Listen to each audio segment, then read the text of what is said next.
Imagine the endless ocean, and on its surface sails the most daring pirates of the seven seas aboard an old ship. The wind whips their black sails, and below deck, chests overflowing with gold and jewels are stacked high. It was one of those days when luck smiled on them at every turn.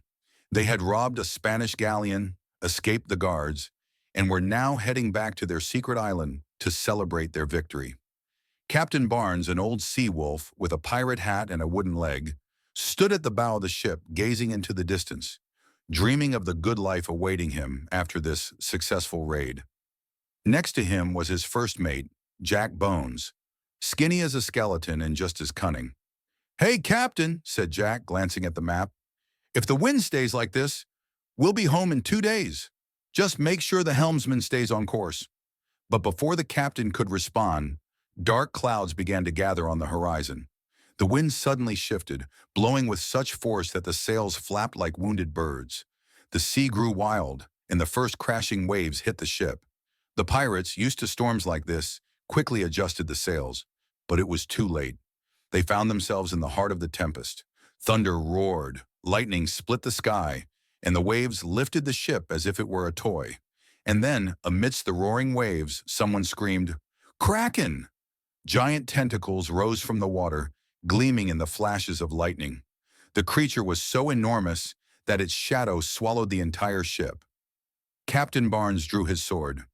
"Well, well, we're not giving up the gold, lads. Prepare for battle."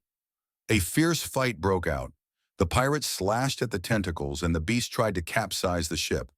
One of the tentacles grabbed Jack, and it seemed like nothing could save him. But Captain Barnes hurled a barrel of rum at the Kraken. And what happened next? The enraged Kraken, instead of destroying the pirates, suddenly snatched the barrel and, like a child with a toy, started playing with it. "Looks like he's drunk," laughed Jack, freeing himself from the tentacle. Indeed, the Kraken began to act more and more bizarrely. Its tentacles started swaying to the rhythm of the waves, and within minutes it vanished beneath the water, taking its new prize in the rum barrel with it. The pirates, while stunned by this turn of events, looked at each other, and despite the storm, they burst into laughter. "Well, Captain, seems like we've got a new way to beat monsters," said Jack, rubbing his hands. Captain Barnes smirked. "As long as we've got rum and our treasures safe, full sail ahead, boys, to the island."